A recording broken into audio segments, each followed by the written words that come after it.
Bem-vindo, meu amigo ou minha amiga.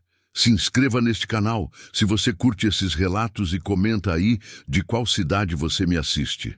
O café esfriava na lata amassada enquanto eu observava a estrada vazia. 17 anos. 17 anos desde que enterrei Geraldo embaixo de um céu tão claro que parecia mentira. Parecia que um dia, assim, não tinha direito de existir quando você está colocando gente embaixo da terra. O padre rezava, as vizinhas murmuravam rezas automáticas e eu ficava ali segurando um lenço que ele mesmo tinha tecido nas mãos, porque Geraldo era desses homens que fazia tudo com as mãos, desde roupa até sonho. Os últimos sonhos dele eu não deixei florescer.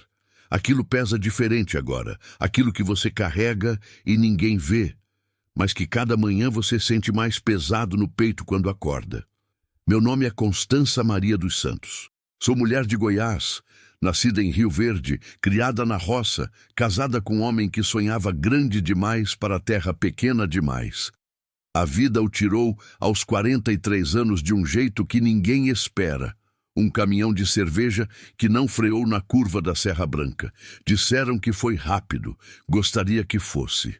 Aqui, nessa fazenda que fica a 10 quilômetros da vila de Santa Rosa, eu aprendi que rápido não existe quando a gente fica.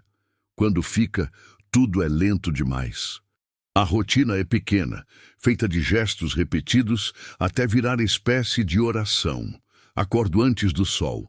Aquele hábito que não sai de quem cresceu na roça, como se o corpo soubesse que sol acordado é sol que queima diferente. Boio água no rosto frio, café na lata velha de leite condensado, que Geraldo tinha trazido de uma entrega em Goiânia. Tomo sentado na mesma cadeira de pau onde ele tomava antes de sair para o trabalho. A cadeira ainda tem o formato dele. Juro que tem. Depois, varrer a varanda. A boeira vermelha de Goiás entra em tudo. Nas frestas, nas roupas, nos pulmões. É poeira que não sai mais nem lavando. É poeira que vira parte de você como se fosse sangue diferente. Caminho pela fazenda antes do calor ficar impossível. Vejo o feijão que plantei no mesmo lugar onde Geraldo planejava expandir o roçado. Nunca expandimos nada. Nem a casa, nem a terra, nem o coração que já vinha pequeno demais para tanta perda. Almoço. Sempre algo simples. Arroz com feijão, um ovo se tiver coragem de comer proteína, um caldo se tiver coragem de me lembrar que caldo é coisa que se faz pra gente amada. Caldo é intimidade. Caldo é mãe. Caldo é Geraldo voltando molhado pedindo comida quente. Não faço mais caldo. Faz 17 anos que não faço. À tarde, sento na varanda e observo a estrada. Aquela estrada de terra vermelha que passa em frente à fazenda e segue para lugar nenhum, ou para a cidade, dependendo do lado. Poucas pessoas. Alguns carros, uma ou outra motos de gente que trabalha em fazenda vizinha, mas nada de movimento de verdade, nada que mude o ar. Os grilos começam a cantar por volta das 6 da tarde. Aquele som que, para quem vive sozinho na roça, começa a parecer conversa. Começa a aparecer companhia. Ouço os grilos como se fossem vozes antigas, de Geraldo, de minha mãe, de gente que ficou para trás quando a gente insiste em continuar. O vigário veio uma vez, uns 5 anos atrás, e disse que isolamento é pecado, que Deus fez a gente para viver junto, que solidão é forma de morte em vida. Respondi que solidão é respeito, respeito pelo morto. Respeito pela dor que não cicatriza, porque cicatriz é forma de fingir que cicatrizou, e eu não queria fingir nada mais. Ele não voltou. A vila de Santa Rosa fica a 10 quilômetros. Tem padre, tem farmácia, tem vendinha de secos e molhados, onde seu Renato vende coisa que já devia estar vencida há meses. Tem festa de santos no calendário, tem fofoca, tem gente. Eu não frequento mais. Passei a ir na vila logo depois que Geraldo morreu. Nos primeiros anos, quando a dor é tão grande que você precisa que todo mundo saiba que você está com dor. Você caminha diferente para mostrar que está mancando. Você fala baixo para mostrar que está sem voz. Você vive de forma que todo mundo veja que você não está vivendo. Depois, cansa. Cansa de gente te olhar, com aquele olhar de dó que é pior que falta de olhar. Cansa de contar história para 20 pessoas diferentes. Cansa de ser a viúva, em vez de ser Constança. Cansa de ter que conviver com a pena dos outros sobre a sua própria dor. Então parei de ir. Agora só vou quando preciso. Comprar sal, açúcar, aqueles mantimentos que não dão para fazer em casa. Vou cedo, compro rápido, volto. Seu Renato já aprendeu a não conversar além do necessário. A gente desenvolve aquele tipo de relação onde você sabe que o outro está ali, mas não toca em nada que doa. Naquela terça-feira, o céu acordou diferente. Não era a diferença que você vê, era a diferença que você sente no ar, aquela que a pele reconhece antes da mente entender. Os grilos tinham cantado diferente à noite. Os pássaros não apareceram na varanda pela manhã. Até os cachorros da fazenda vizinha estavam quietos demais. Sinal de tempestade. Goiás tem essas chuvas de fim de mundo, chuvas que parecem aviso, chuvas que vêm de forma que você sente que a natureza está reclamando de algo, que o céu está cansado de carregar água tanta e precisa descarregar rápido, violento, sem avisar para ninguém. Arrumei a varanda, trouxe as coisas que Geraldo tinha deixado expostas, ferramentas, corda, balde. A gente aprende, depois de 17 anos vivendo sozinha, que não adianta rezar para o temporal não vir. Adianta se preparar para quando vir. O dia inteiro foi quente demais, aquele calor que queima a pele e deixa você dizendo palavrão para dentro da boca. Entrei e saí da casa várias vezes, mexendo em coisas que não precisava mexer, porque corpo que sente tempestade chegando não quer ficar parado. Corpo quer se mexer, quer se preparar, quer fazer algo, mesmo que não mude nada. Perto do meio-dia, saí para o quintal com enxada velha para tentar arrancar uns pés de mato que tinha aparecido embaixo da árvore grande. A árvore grande é jatobá, planta que Geraldo plantou quando a gente se casou. Aquela tradição de casal plantar árvore para crescer junto. A árvore dele cresceu. Eu fiquei no mesmo tamanho, pequena, enrugada, secando devagar demais. Foi quando ouvi o barulho do motor. Barulho de carro vindo pela estrada. Coisa rara. Naquela hora do dia, ninguém passa. Naquela região, ninguém passa de forma isolada. Quando passa, é comboio de gente indo para a cidade ou é caminhão de entrega. Um carro sozinho era notícia. Larguei a enxada. O barulho parou. Fiquei escutando. Minutos passaram. Só silêncio de novo. Aquele silêncio que está esperto, que está observando.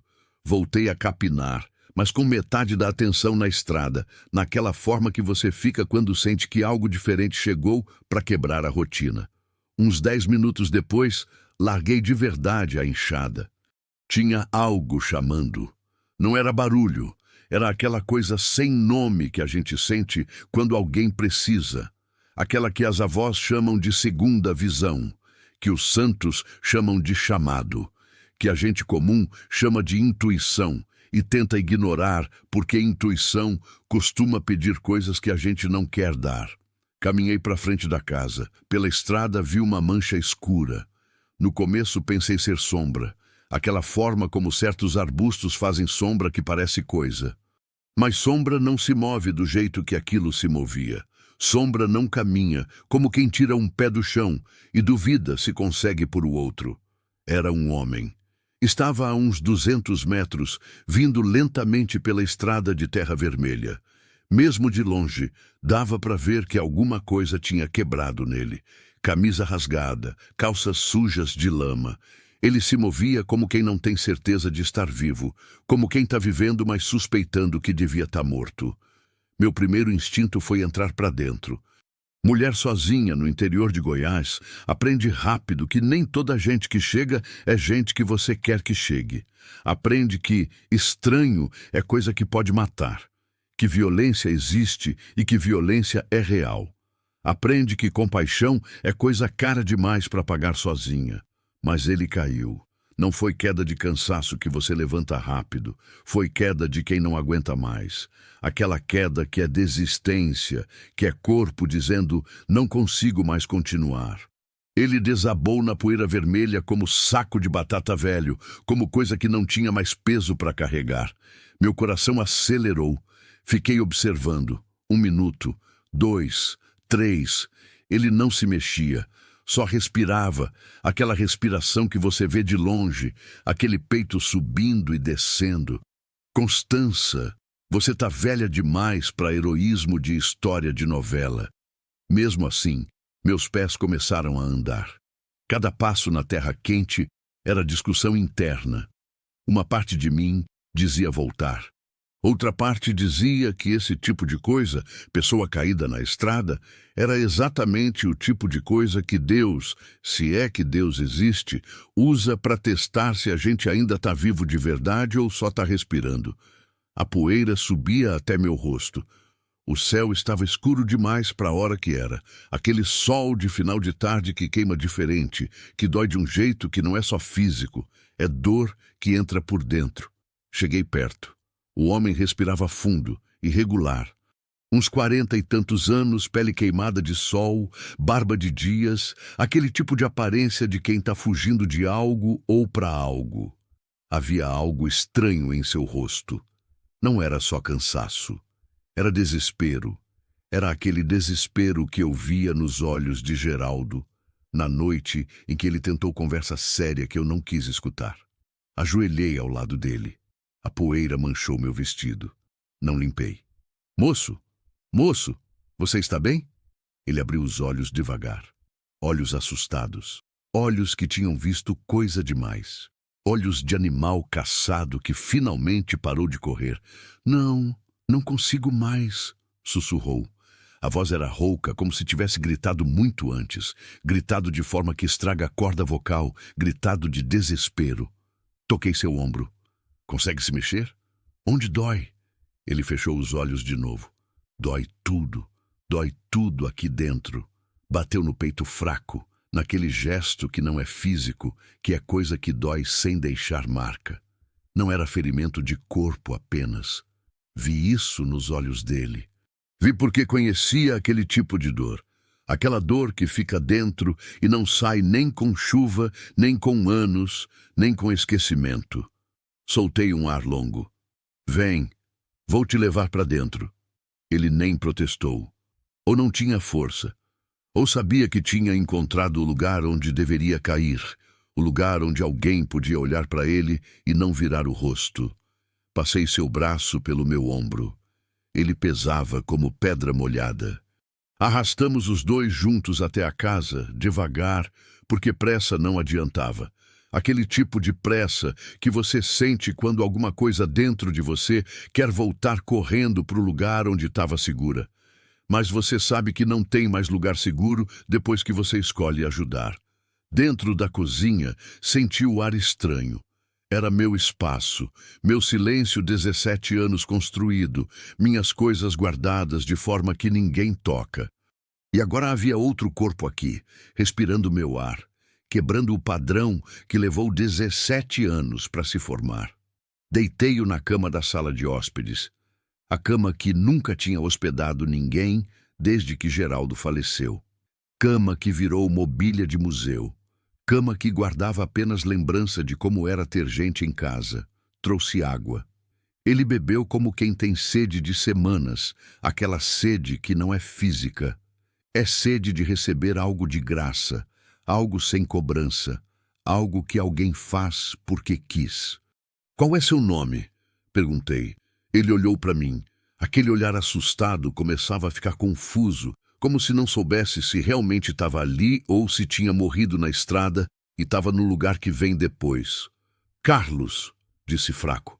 Meu nome é Carlos. De onde você vem, Carlos? Ele respirou fundo e fechou os olhos. De longe demais. De um lugar que não quero lembrar. Não insisti. Tinha aprendido em 17 anos que alguns silêncios devem ser respeitados. Que algumas histórias a gente não precisa saber para poder ajudar. Cobriu-o com o lençol que guardava no baú. aquele lençol que tinha sido presente de casamento, que ainda tinha cheiro de almidonado antigo, que nunca tinha sido usado por ninguém além de mim tentando fingir que era berço. Ele dormiu na mesma hora. Aquele tipo de sono que é desmaio, que é corpo desistindo de lutar, que é repouso de quem não sabe se volta a acordar. Fui para a varanda. O céu estava vermelho demais, vermelho de aviso. Vermelho de tempestade que vinha com tudo que tinha. O vento bateu na janela como aviso. Lá, ao longe, nuvem preta se aproximava daquele jeito que nuvem de tempestade se aproxima, que parece que vem pessoalmente te buscar. Sentei na cadeira de Geraldo e escutei o vento prometer chuva. A chuva começou quando o sol ainda queimava. Chuva estranha, chuva de fim de mundo. Aquela que parece vir de todos os lados ao mesmo tempo, que não respeita onde deveria cair e onde não deveria. Chuva que entra pelas frestas, pelas janelas, pelos lugares que você achava que estava seguro. Eu estava na cozinha quando começou.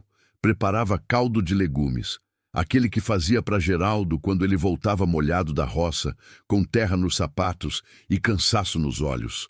As mãos mexiam sozinhas, sem eu pensar muito. Alguns gestos nunca saem de você.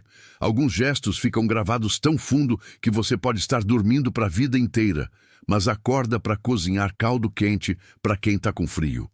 17 anos depois, ainda fazendo caldo para alguém que não era meu marido, mas que tinha aquele mesmo cheiro de pessoa perdida.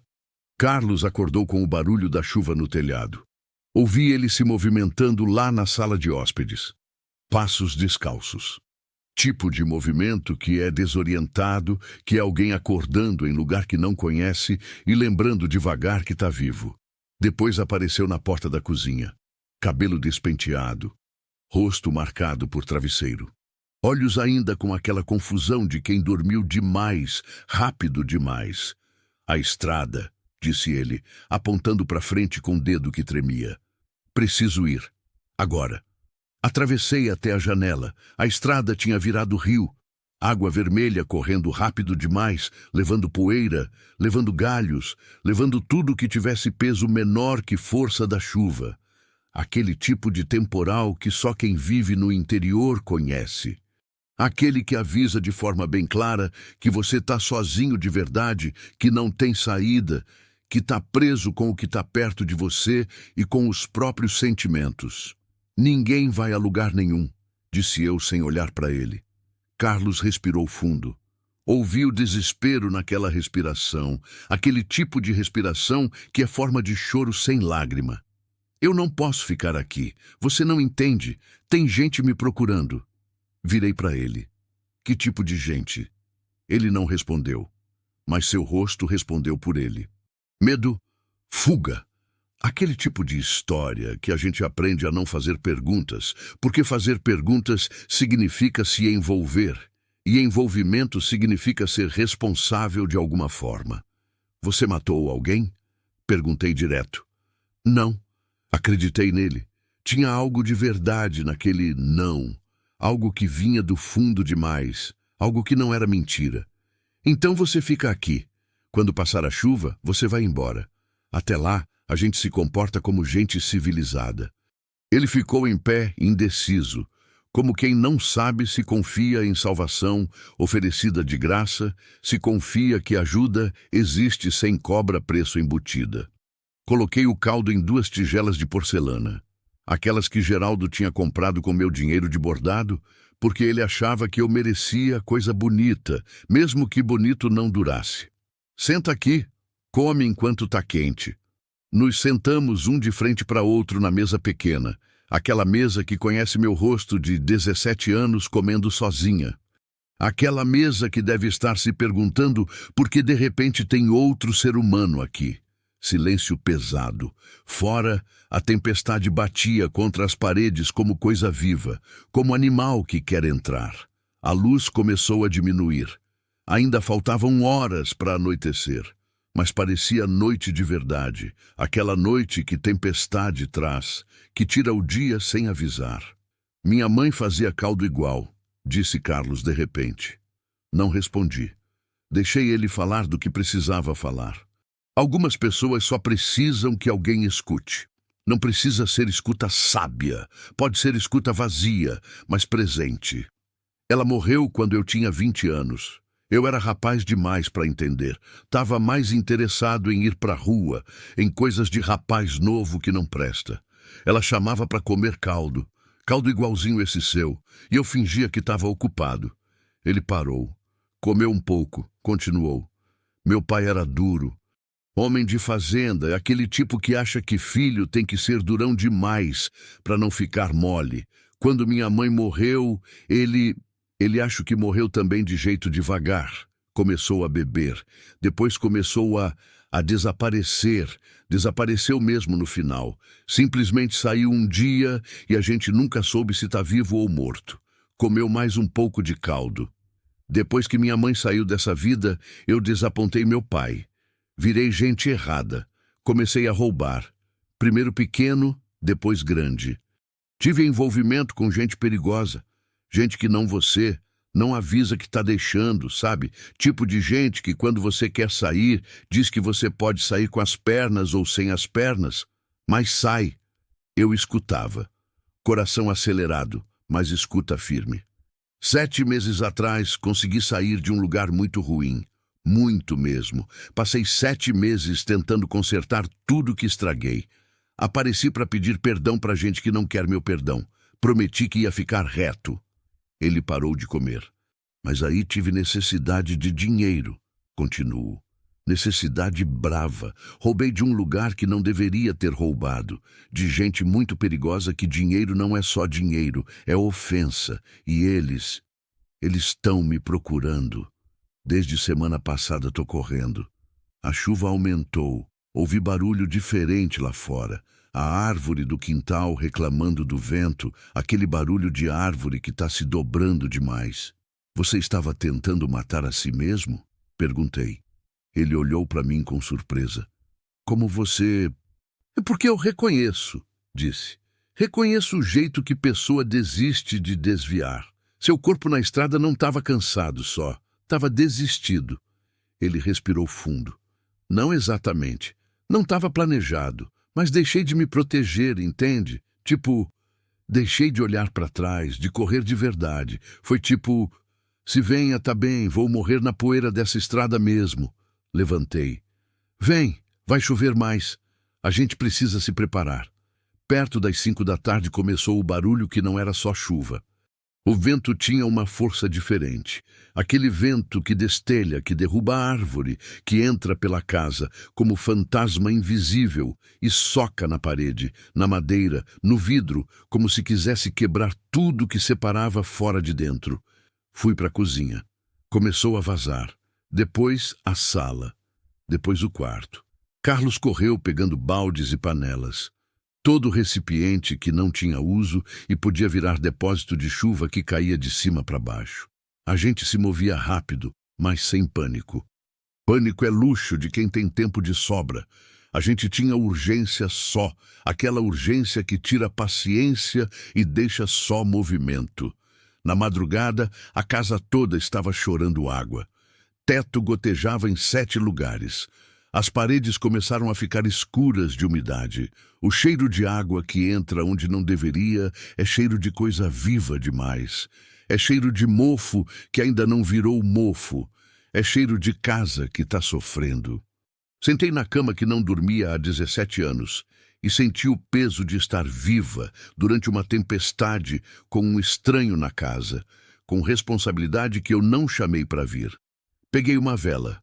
Carlos estava acordado também. Ouvi ele mexendo, caminhando, tentando colocar mais baldes em lugares que não vinha mais água porque tinha enchido tudo que tinha capacidade de encher. Lá, pelas 3 da manhã, o vento parou de bater. Parecia milagre, mas não era. Era só mudança de direção do temporal, era só ele passando. Não era fim, era só movimento. Chuva continuou, mas daquela forma mais calma, aquela que não mata ninguém, que só molha, que deixa tudo escorregadio e pesado. Saí da cama. Achei Carlos na varanda, molhado de água que tinha pingado, observando a água que escorria como riacho, que descia pela terra vermelha, que criava caminhos novos onde não tinha caminhos. "Você não dorme?" perguntei. "Não consigo", respondeu. "Tem gente lá fora, pode estar, esperando a chuva passar para me pegar. Não vem ninguém com essa chuva", disse. "Ninguém é louco assim, ninguém risca a vida por vingança mesmo." Parei. "Ou quase ninguém." Ele virou para mim. "Você é louca, Constança." Não era pergunta, era constatação. "Louca como assim? Deixou um estranho ficar aqui na sua casa. Conhece nada de mim. Que sabe se eu não fico aqui e mata você de noite?" Olhei para aquele homem que tinha caído na poeira umas horas atrás. Aquele homem que tinha histórias pesadas demais para carregar sozinho. "Conheço o suficiente", disse Verdade. Ficamos na varanda enquanto a chuva caía mansa. E naquele silêncio eu sentia que alguma coisa em mim que tinha morrido junto com Geraldo tinha acordado. Não era amor, não era ainda, era humanidade. Aquela que a gente enterra junto com os mortos porque dói demais carregar. A chuva parou de madrugada. Acordei com o silêncio. Aquele silêncio que é mais barulho que tudo, que é presença demais, intensa demais. Levantei e vi pela janela que a estrada continuava intransitável, mas o rio de água vermelha começava a diminuir, a perder força. Mais umas horas e talvez desse para passar. Mas não era só isso que tinha mudado. Quando entrei na sala de hóspedes, vi que Carlos estava tremendo. Febre. Aquela febre que você reconhece de longe. Daquela forma que você reconhece dor nos olhos de outro animal. Aquela febre que não é só doença, é corpo se rebelando contra tudo que mente carrega. É espécie de greve do corpo contra decisões que a alma tomou. Ele suava frio. Os olhos estavam vidrados, olhando para longe demais, olhando para lugar que não estava nessa casa, nesse quarto, nessa realidade. "Carlos." Ele me viu, mas não me viu de verdade. "Minha mãe", disse confuso. "Mãe, por que você não volta?" "Mãe." Meu estômago caiu. Aquele era o mesmo olhar que Geraldo tinha tido no hospital. Aquele olhar de quem já estava partido de verdade, só esperando o corpo acompanhar. Aquele olhar de quem já morreu um pouco e tá só esperando morte oficial chegar. Toquei sua testa. Queimava como brasa. "Fica quieto. Vou trazer água." Passei água fria em seu rosto. Água morna agora, porque até a água estava confusa de tempestade. Troquei o lençol molhado de suor. Coloquei mais 2 cobertores porque febre engana. Corpo que queima por dentro quer frio por fora, quer tudo que faz entorpecimento de sentimento.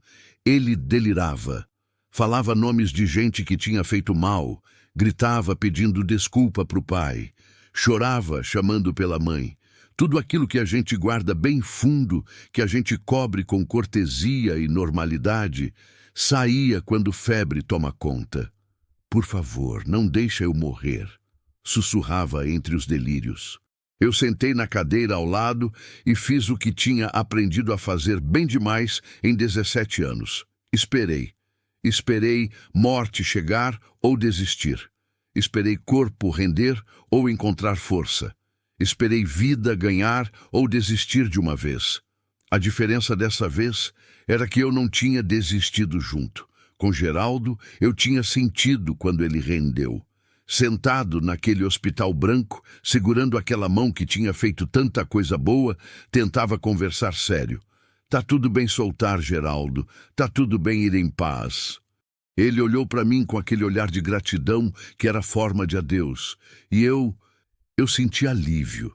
Senti alívio quando meu marido soltou minha mão para morrer. Passaram 17 anos para eu entender que alívio é forma de vazio que a gente carrega para o resto da vida. Com Carlos era diferente. Fiz chá de gengibre que tinha na despensa, aquele que minha mãe fazia para febre, que queima a garganta e depois aquece de dentro para fora. Coloquei meu lenço em água fria na testa dele. Observei a respiração.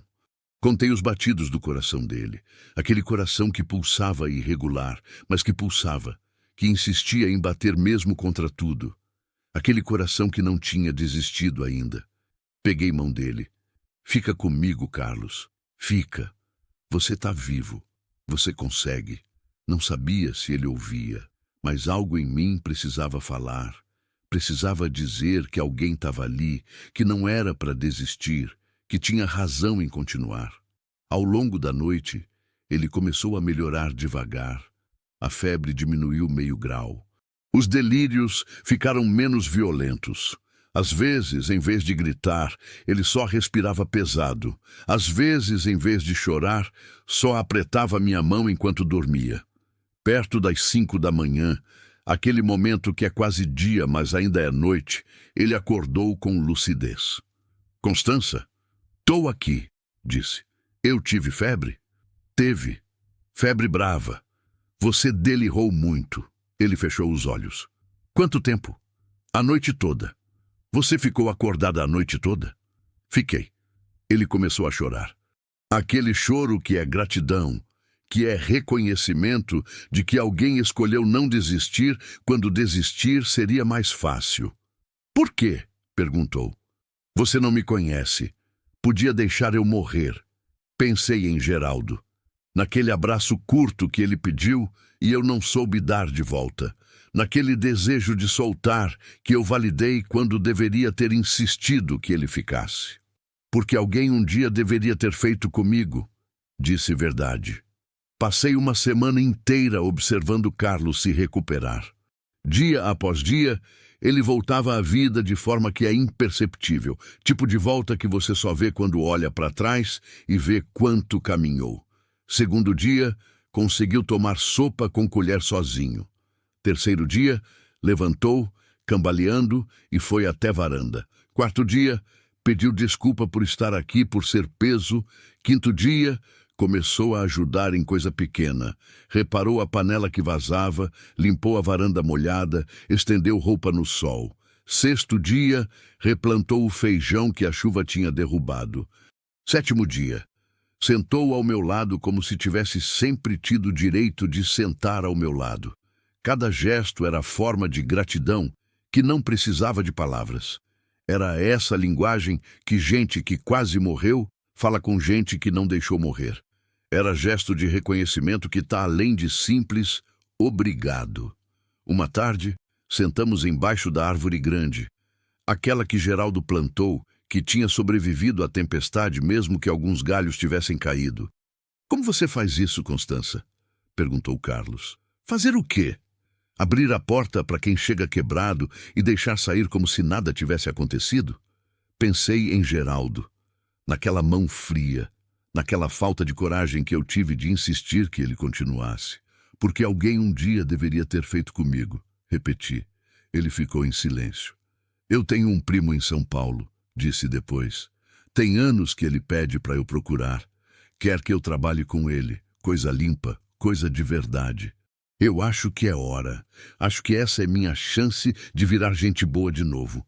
Senti aquela dor no peito que é boa, porque significa soltar. Quando você vai? Perguntei. Amanhã. A estrada já está passável. Os sinais começam a aparecer.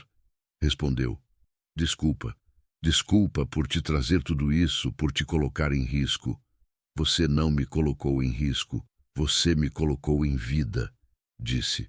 Perto das 2 da tarde, alguém bateu na porta. Meu coração disparou. Era um delegado, pequeno. Aquele delegado que conhecia de vista de umas 3 visitas em 17 anos, que passava na região checando coisas, que tinha aquele tipo de rosto que já vira muito e achava tudo normal demais. Constança? Abri só metade da porta. Delegado, tá procurando um homem, disse de forma que não era pergunta. Saiu do presídio semana passada. Não voltou para presídio ainda. Roubou o dinheiro de um fazendeiro lá do outro lado. Pessoas perigosas estão atrás dele. Você não viu ninguém passando por aqui? Meu silêncio respondeu. Ele entrou sem eu chamar. Ouvi Carlos gemendo lá na sala. Ainda estava fraco demais. Ainda não conseguia se levantar de forma rápida. Vi o rosto do delegado mudar. Aquele tipo de mudança que é reconhecimento. Achei ele. disse, levantando a mão na direção do cinto onde a arma estava. Eu entrei na frente. Ele não é perigo para você. O delegado olhou para mim como se eu fosse coisa que tinha dado errado nessa conversa. Constança, sai da frente. Esse homem é procurado. Por quem? Pela polícia ou por matador de aluguel? Perguntei direto. Dele, cara, mostrou verdade que ele não queria mostrar. Isso não é da sua conta. É agora. Ele está doente na minha casa, na minha responsabilidade. Você me tira ele, você me tira com ele. O delegado respirou fundo. Aquele tipo de respiração que quem manda aprende a fazer quando alguém pequeno demais nega a obediência de forma que não é fácil de consertar sem parecer covarde. A febre passar, ele sai daqui, entendeu? Disse ele final, mais para si mesmo que para mim. Se acharem ele aqui depois, vou ter que fazer meu trabalho de verdade. Entendi. Ele saiu batendo a porta. Fiquei escutando o barulho de cavalo indo embora. Minhas mãos tremiam, mas não de medo. Era de algo maior, era de escolha. Eu tinha escolhido. Tinha colocado o corpo na frente de um delegado.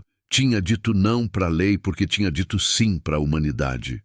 Tinha compreendido que nem sempre lei é justiça, que nem sempre justiça vem de uniforme e arma. Tinha compreendido que salvar vida é mais importante que obedecer norma. Carlos estava acordado quando entrei no quarto. Ele viu você, disse assustado. Vi. Não importa. Você fica aqui até passar a febre de verdade. Depois você vai. Constança, você está em risco. Gente ruim vai vir. Você sabe disso? Sentei na beira da cama. Gente ruim está em todo lugar. Em toda hora. A gente ou vive com medo ou vive em paz. Não dá para ter os dois. Escolhi paz. Ele respirou fundo. Seu nome não era para ser Constança. Era para ser Santa. Sorri.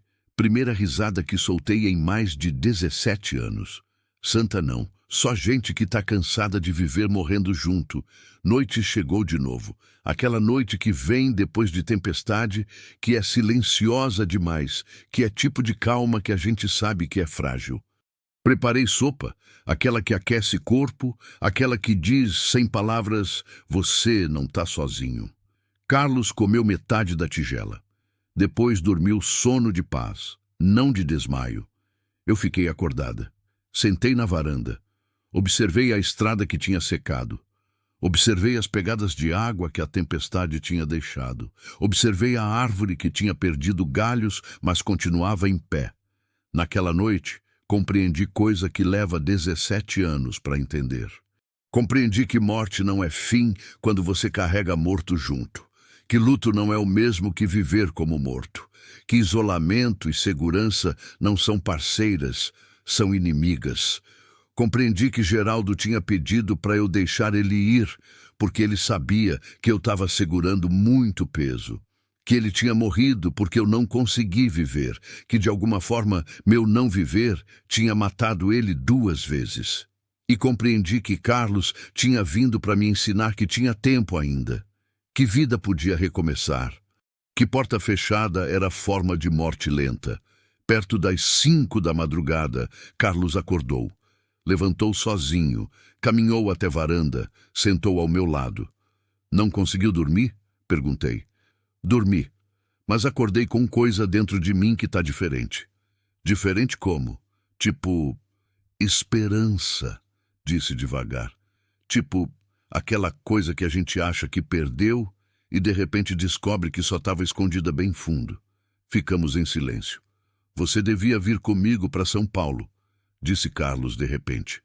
Ri. Tenho casa aqui, tenho fazenda, tenho raiz, tenho solidão, respondeu. Tenho medo, tenho passado que não larga. Tem isso, concordei. Mas também tem árvore que Geraldo plantou. Tem terra que conhece seus pés, tem estrada que sabe seu rosto. Ele virou para mim. Você é estranha, Constança. Sou sozinha demais para ser normal, disse verdade. Manhã chegou rápido demais. Carlos botou roupa limpa, aquela que eu tinha lavado enquanto dormia. Guardei comida em sacola. Bolo que fiz madrugada, frutas, pão, água. Coloquei 1/3 que minha avó tinha me dado. Aquele que eu tinha guardado sem saber para quê. Para você se lembrar que tem gente que acredita em você, disse quando coloquei na sacola dele. Ele abraçou. Não foi abraço de romance.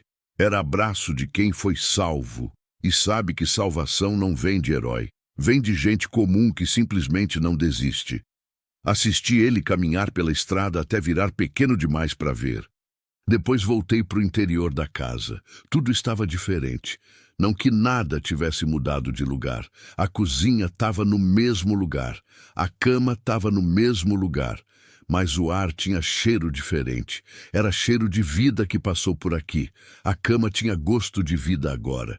A cozinha tinha barulho de gente. A varanda tinha pegadas de quem passou. 17 anos eu guardei silêncio, pensando que era respeito ao morto. Mas era prisão. Geraldo não queria que eu ficasse viva segurando morte. Ele tinha tentado me falar isso antes de morrer. E eu não quis escutar, porque dói demais deixar alguém partir 2 vezes. Abri a porta da frente. O vento entrava com cheiro de terra molhada. Lá longe, as nuvens ficavam cinzentas de novo. Mais chuva chegando. Mas agora a chuva não me assustava. Chuva era só chuva. Tempestade era só tempestade. Casa era casa. Lugar onde você deixa entrar quem precisa. Caminhei pela fazenda. O feijão que Carlos plantou crescia verde. A árvore que quase caiu tinha folhas novas nascendo. Tudo que tinha sido quebrado estava se arrumando sozinho, porque isso é o que a vida faz quando a gente não atrapalha. Na noite, recebi um bilhete pelo carteiro que passa 1 vez por semana. Constança, cheguei em São Paulo. Comecei no trabalho com meu primo, coisa boa, coisa de verdade. Seu terço está aqui comigo. Todos os dias eu toco nele e penso em você, não como salvadora, como lembrança de que gente boa ainda existe. De que escolher ajudar muda tudo. Um dia eu volto visitar, para contar para você que consegui, que virei gente boa de novo, que você estava certa. Carlos. Peguei aquele bilhete e guardei no mesmo lugar onde guardava as cartas de Geraldo. Não lado a lado, juntos. Agora a porta fica aberta, não de forma descuidada, mas aberta o suficiente para quem passou saber que pode entrar, que pode descansar, que não vai morrer de solidão enquanto estiver aqui. O vigário veio visitar semana passada. Você mudou, Constança, disse. Mudei? Tá diferente, menos morta. Sorri. Demorado, sorri, mas sorri mesmo. Descobri que morte e silêncio não são a mesma coisa. Ele ficou em silêncio. Aquele silêncio que presta atenção. Descobri que quando você segura a mão de quem está caindo, você se segura também. Hoje de manhã, coloquei a cadeira de Geraldo na varanda. Não para ele sentar mais. Para quem chegar precisando de lugar para descansar encontrar pronto. A estrada continua vazia. Os grilos voltaram a cantar. O céu ainda é imenso e azul demais, mas agora eu entendo que solidão não é estar sozinha. Solidão é estar sozinha recusando deixar alguém chegar perto. E eu não recuso mais. A porta está aberta. Aberta para chuva. Aberta para vento. Aberta para quem passar caído na estrada. Quando Carlos saiu daqui, ele levou a febre. Deixou o coração que ainda acreditava em segundo começo. Quando ele saiu, levou metade do meu silêncio. Deixou metade da esperança que eu tinha enterrado junto com Geraldo. Não sou heroína dessa história. Sou só mulher que aprendeu que viver significa deixar vivo entrar em você. Que entender outro não é fraqueza. Que compaixão é o único tesouro que a gente leva quando sai de casa, quando morre, quando finalmente descobre que estava viva há tempo todo. A chuva começou de novo lá longe, e dessa vez estou pronta para abrir a porta. Porque descobri que quando você segura quem está caindo, quem está segurando também aprende a não cair mais. Não sozinha, nunca mais sozinha. 3 semanas depois que Carlos saiu, recebi a segunda carta. Constança, achei trabalho. É em construção civil. Acordo cedo, trabalho sob sol, volto cansado demais para pensar em coisa ruim. Meu primo diz que isso é bom, que cansaço físico é melhor remédio que álcool. Não sei se ele está certo, mas estou vivo. Estou tentando. Tem dias que acordo e lembro de você segurando minha mão enquanto eu delirava, chamando minha mãe. Esses dias são dias bons, porque significam que tem gente que não desistiu de mim. São dias que lembro que merecia segunda chance. Obrigado por não deixar eu morrer na poeira. Carlos. Guardei a carta com as outras. Aquele mês foi estranho. A fazenda me parecia maior de repente. Os silêncios mais profundos. Os grilos mais altos. Era como se meu corpo tivesse se acostumado em 2 semanas com presença de outro. E agora sentia falta daquilo que tinha passado 17 anos sem sentir falta. Fiz muito caldo naquele mês. Caldo demais para uma pessoa só, que demorava dias para estragar na panela de ferro. Eu comia de manhã, comia de tarde, comia de noite e ainda sobrava. Comecei a chamar seu Renato quando ele passava, oferecia caldo. Ele estranhava no começo, depois começou a aparecer mais vezes, só para tomar caldo, para conversar 5 minutos. Depois comecei a deixar potes na varanda com um bilhete. Para quem passar e tiver fome. Desapareciam em 2 noites. Nunca descobri quem pegava. Podia ser morador da fazenda vizinha, podia ser viajante que passava de madrugada, mas alguém estava pegando. E aquilo me fazia bem.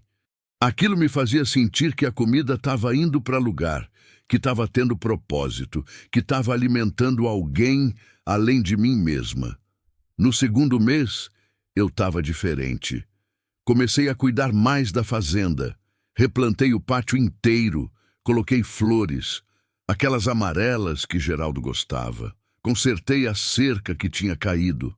Renovei as coisas que estavam velhas. Não estava mais vivendo como quem estava esperando morrer. Estava vivendo como quem estava esperando viver. Fui na vila e encontrei com seu Renato no comércio. Conversei com a farmacêutica. Comprei coisas que não precisava só para conversar com gente. Passei a ir na missa no domingo. Não porque acreditava que Deus estava lá ouvindo, mas porque gente está lá, porque comunidade é coisa que você esquece, que precisa até começar a se aproximar de novo. O vigário notou. Veio aqui uma tarde, sentou na cadeira de Geraldo, que agora era cadeira de visita, e perguntou o que tinha mudado. Contei sobre Carlos. Ele ouviu tudo sem interromper, aquele jeito que padre aprende a ouvir. Quando terminei, ele apenas disse: "Isso que você fez foi graça, Constança.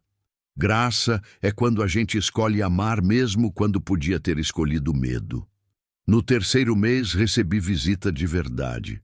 Uma mulher chegou na estrada pedindo orientação. Estava perdida, vinha de carro que tinha pane. Entrou aqui, tomou água, come bolo comigo, descansou 2 horas e depois arrumou tudo com o marido que veio buscar. Mas deixou um presente. Um lenço de seda que ela disse que tinha comprado em Goiânia, para mulher que trata estranho como se fosse pessoa. Seu marido tinha contado para ela que eu tinha ajudado Carlos. A história tinha se espalhado.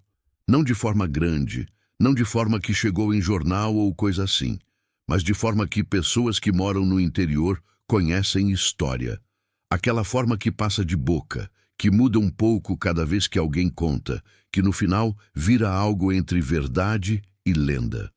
A história era: tem uma viúva em Santa Rosa que toma cuidado de quem chega precisando.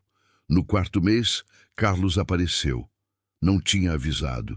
Só chegou de moto numa sexta à noite, magro demais, todo queimado de sol, cabelo comprido que ele tinha deixado crescer.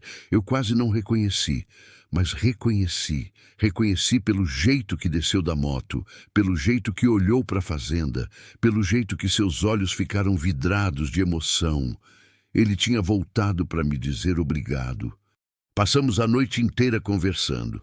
Ele contou sobre São Paulo, sobre trabalho que estava indo bem, sobre primo que virou quase irmão, sobre moça que tinha conhecido numa festa, sobre decisão de tentar levar vida reta, mesmo que fosse difícil.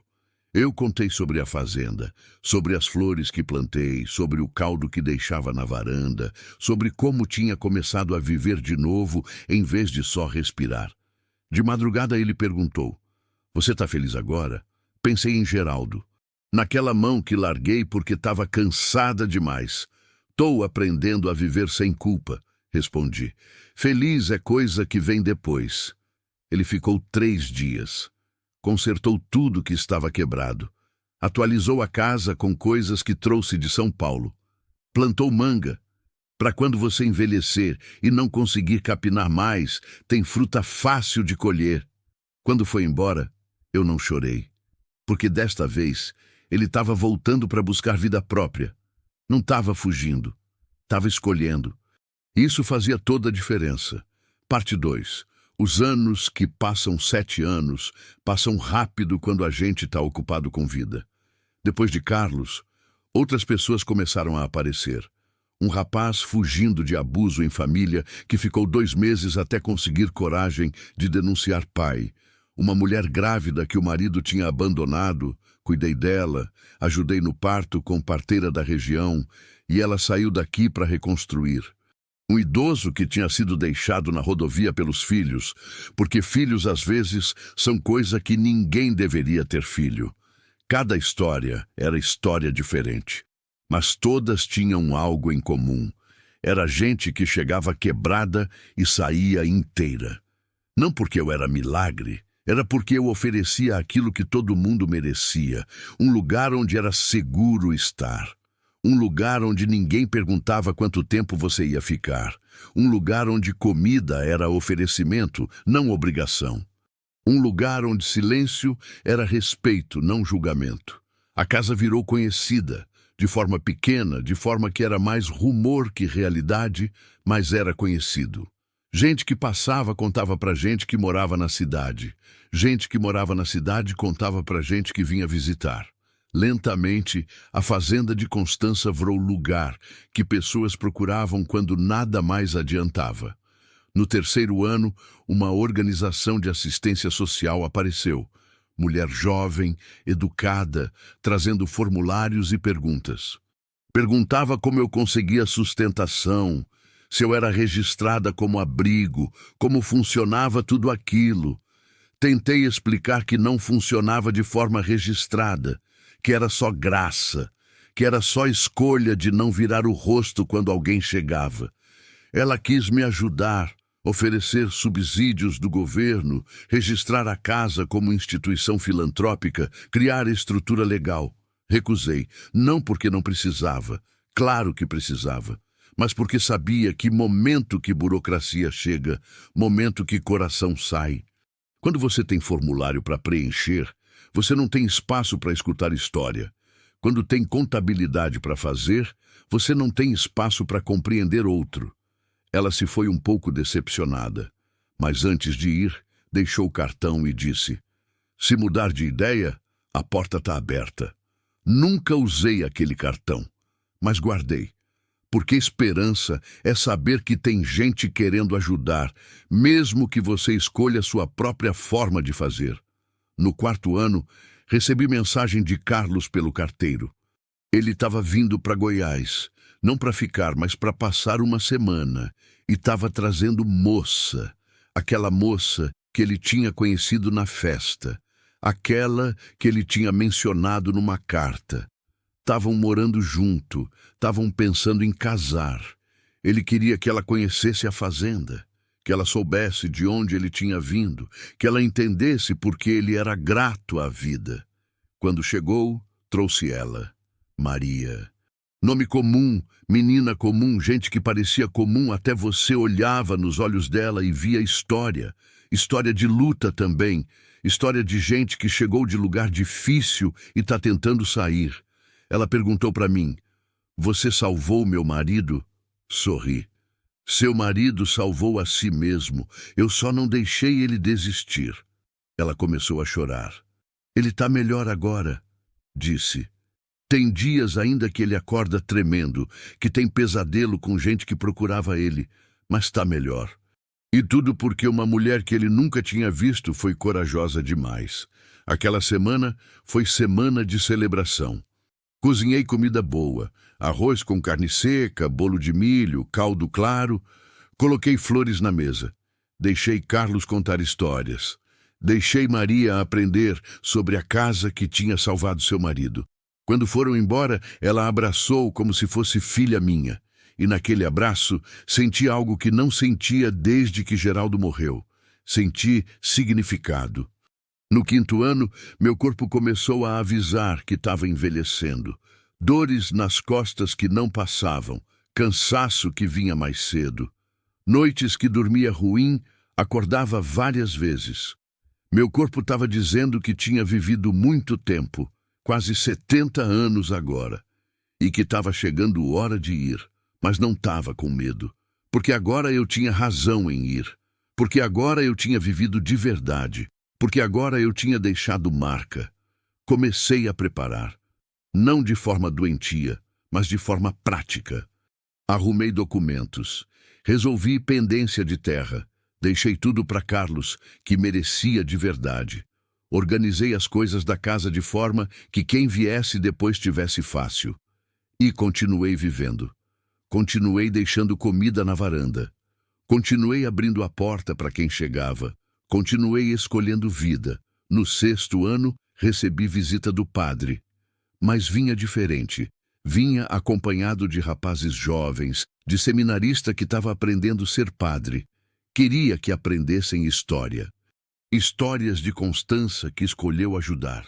Contei tudinho. Contei sobre Carlos, contei sobre outros que vieram, contei sobre como aprender que amor é escolha que a gente faz todo dia, não é sentimento que vem de graça. Um dos seminaristas perguntou, mas e se a gente não aguenta? Se a gente cansar? Pensei em Geraldo. A gente cansa, respondi. Cansa muito, mas há diferença entre estar cansado e estar vazio. Eu prefiro estar cansado de fazer bem do que vazio de não tentar nada. No 7º ano, agora, Carlos voltou. Dessa vez não de moto, dessa vez de carro. Carro bom, aquele que significa que ele está indo bem de verdade. Vinha com Maria, vinha com filho pequeno, menino de 4 anos chamado Geraldo. Geraldo. Ele tinha colocado o nome de meu marido no filho dele, porque sem seu Geraldo você não me teria encontrado. Falou Carlos quando viu o nome, e sem você eu não teria segundo chance, e sem segundo chance esse menino não existia. Fiquei 1 hora chorando. Aquele choro que não é triste, é choro que é gratidão pura, que é reconhecimento de que sua vida teve valor, que você deixou marca. Pequeno Geraldo correu para a varanda, sentou na cadeira que era de meu Geraldo. E aquilo foi como se o universo tivesse fechado o círculo bonito. Parte 3. O que ficou, o que mudou. Olho para trás agora e reconheço o momento onde tudo mudou. Não foi momento de grande evento, não foi momento que toda a gente viu. Foi momento bem pequeno, bem simples. Foi momento que um homem caiu na poeira e uma viúva decidiu não passar reto. Decisão pequena. Consequências infinitas. A fazenda ficou diferente. Não de forma que você vê de longe. De longe continua sendo aquela casa simples, branca de cal, cercada de terra vermelha. Mas de perto mudou tudo. Tem horta grande agora. Aquela que produz o suficiente para alimentar quem está aqui. Tem galinheiro que não tinha. Tem pequena obra para poder hospedar mais gente quando chega. Tem biblioteca nos fundos. Livros que gente traz, que deixa, que outros pegam e levam. Tem vida. Aquela coisa que falta em lugar vazio. Tem vida de verdade. Eu mudei também. Comecei a ter amigos. Coisa estranha de dizer depois de 17 anos sozinha, mas é verdade. Seu Renato virou amigo de verdade. Aquele que você convida, que senta na varanda, que você pergunta opinião e ele te ouve de verdade. Dona Maria, da farmácia, vem conversar. O vigário virou frequente, aquele tipo de padre que aprende que às vezes ajudar significa ouvir mais que pregar. Comecei a acreditar em Deus de novo. Não o Deus de igreja que condena e castiga. Era Deus daquele tipo que algumas pessoas chamam de vida, de destino, de força do universo. Aquele Deus que coloca a pessoa no caminho de outra pessoa no momento exato que os dois precisam um do outro. Comecei a sorrir. Aquele tipo de sorrir que é natural, que não precisa de esforço, que sai porque algo dentro tá bom de verdade. As cartas continuam chegando. Carlos manda bilhete de vez em quando. Outras pessoas que ficaram aqui, que saíram para reconstruir vida, manda notícia de vez em quando. Tem uma moça que ficou aqui por 6 meses. Estava fugindo de situação bem feia. Mandou bilhete dizendo que formou em enfermagem, que está trabalhando em hospital particular de Goiânia, que está vivendo vida boa, que pensa em mim toda vez que ajuda alguém. Tem um rapaz que foi para o Brasília, está na universidade agora, estudando direito porque quer ajudar gente que está presa injustamente. Mandou foto dele em formatura. Tem mulher que foi para São Paulo, junto com Carlos praticamente, que casou, que tem 2 filhos, que começou negócio de comida e está fazendo sucesso. Cada bilhete é pequeno tesouro. Cada notícia é confirmação de que vida continua pulsando, mesmo depois de a gente achar que está tudo morrido. Parte 4. O que significa tudo isso? Se você me perguntasse, 7 anos atrás, se compaixão vale a pena, eu não teria resposta. Porque compaixão custa. Custa emoção. Custa segurança. Custa tempo que a gente podia usar em si mesmo. Agora tenho resposta. Compaixão vale cada cicatriz que deixa. Vale cada noite insone quando alguém está passando por coisa difícil. Vale cada risco que você toma quando escolhe alguém sobre si mesmo. Vale porque transforma. Transforma quem recebe. Aquela pessoa que estava caída descobre que merecia chance de viver de novo. Transforma quem oferece. Aquela pessoa que estava morta descobre que podia estar viva. E transforma mundo, porque aquele que foi ajudado vai ajudar outro. E aquele outro vai ajudar mais outro. E assim a gente vai tecendo teia de empatia, que é o que mantém esse mundo de pé. A cadeira de Geraldo continua na varanda. Já tem outras cadeiras agora, que Carlos foi deixando a cada visita. Tem banco de madeira que um dos hospedeiros fez antes de ir embora. Tem rede que outra trouxe de presente, mas a cadeira original continua. Porque é símbolo. Símbolo de que quem ficou, porque Geraldo ficou aqui em casa, em lembrança, em forma de marca que não sai, que quem ficou continua tendo espaço, continue tendo presença, continua importando. Geraldo chegaria a 71 anos agora, se tivesse vivido. Eu penso nele diferente. Antes eu pensava nele como falta, aquilo que foi tirado de mim. Agora eu penso nele como semente, aquilo que ele plantou que continua crescendo. Porque a árvore que ele plantou continua dando sombra. Porque a coragem que ele tinha continua ecoando. Porque quando alguém chega aqui quebrado, eu sinto Geraldo querendo que eu ajude, sinto ele pedindo para eu não desistir como ele desistiu, sinto ele presente de forma que é melhor que presença física. Parte 5. Agora, estou aqui na varanda observando o pôr do sol que é igualzinho daquele pôr do sol 7 anos atrás. Tem chuva que pode vir. Aquela nuvem preta lá no horizonte promete. Mas não tô com medo.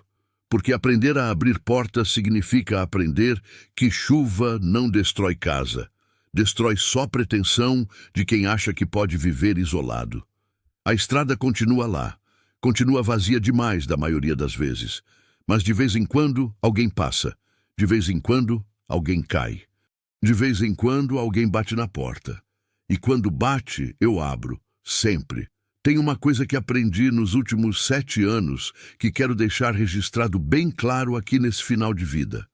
Aprender a viver não é aprender a ser feliz. Felicidade é coisa frágil, que vem e vai. Aprender a viver é aprender a ter propósito, é aprender que você está aqui por razão, que sua vida significa algo, que suas escolhas importam. Quando você escolhe ajudar alguém, mesmo quando é difícil, mesmo quando é arriscado, Você está afirmando que vida é preciosa, que merecia ser preservada, que compaixão é mais importante que segurança. Isso não é heroísmo. Está longe de ser. É simplesmente entender que você está vivo e que estar vivo significa poder fazer alguém mais estar vivo também. Daqui a dias, a chuva que promete vai chegar. E eu vou estar aqui. Varanda aberta, porta aberta, coração aberto, pronta para quem cair. Porque entendi que aquilo que Geraldo não conseguiu entender, que vida vale a pena, que é importante continuar, eu consegui aprender com outro. E agora sou eu que ensino, não com palavras. Ensino abrindo porta. Essa é a verdade que levou 7 anos para eu compreender de forma completa. A gente não vivemos sozinhos. A gente não morremos sozinhos. A gente existe como série de encontros que mudam tudo. Carlos entrou nessa fazenda como outro encontro que mudou tudo. E quando ele saiu, deixou marca tão profunda que toda vez que alguém chega eu sinto ele aqui dizendo: ajuda, não desista.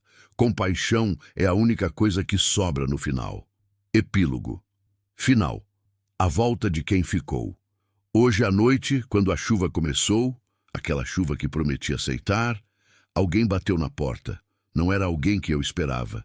Era idosa, muito vinha, cabelo branco despenteado, roupa suja, olho que conhecia daquele tipo de olhar. Aquele olhar de Geraldo, aquele olhar de Carlos.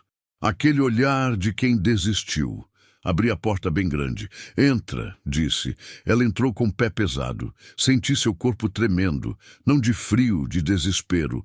Preparei caldo, aquele que Geraldo gostava, aquele que Carlos pediu, e ofereci sem pergunta. Ela bebeu. Depois chorou. Depois dormiu.